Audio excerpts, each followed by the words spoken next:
Amics i amigues universitàries, recordeu que avui acaba la segona setmana de competició de la segona jornada dels Campionats de Catalunya universitaris per equips. Ahir vam tornar a tenir sessió doble com al llarg de la setmana amb el futbol 11 femení que es va disputar al camp municipal de futbol del Poliesportiu Olímpia de Sabadell i el voleibol femení que es va disputar al Club Natació Sabadell Centre Gran Via.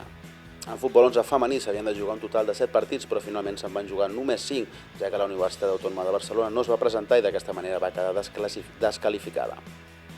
La Universitat de Lleida arribava com a líder del grup únic conformat inicialment per les 6 universitats amb 6 punts. Al final de la jornada va ser, però, l'actual campiona qui es va imposar a la taula classificatòria quedant primera a la Universitat de Barcelona, empatat, això sí, a 10 punts amb les lleidatanes.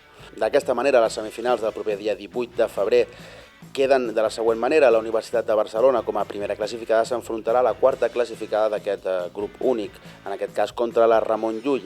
D'altra banda, la Universitat de Lleida, que ha quedat segona empatant a punts amb la Universitat de Barcelona amb menor gol a baraix, s'enfrontarà a la tercera classificada, la Universitat Pompeu Fabra, amb 6 punts. Destaquem com a gol de la jornada, inclús com a gol dels campionats, el gol de la Universitat Pompeu Fabra contra la Universitat de Girona, que ha suposat la victòria per 1-2.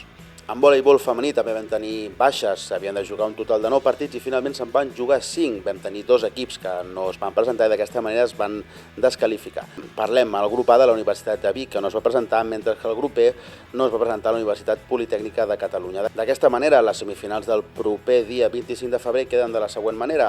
La Universitat de Barcelona, el líder del grup A, s'enfrontarà a la millor segona per coeficient, la Universitat Rovira i Virgili, mentre que la Universitat de Lleida, el líder del grup C, s'enfrontarà a la Universitat Autònoma de Barcelona, el líder del grup. Recordeu que la competició segueix avui i de cop tindrem sessió doble al futbol 11 masculí a partir de les 9:30 al camp municipal de futbol Olímpia de Sabadell i tindrem el voleibol masculí a partir de les 10 al Club Natació Sabadell Centre Gran Via. Com sempre, podeu fer un seguiment de la competició a través de les xarxes socials o visitant el lloc web de les Campionats de Catalunya universitaris. Us hi esperem!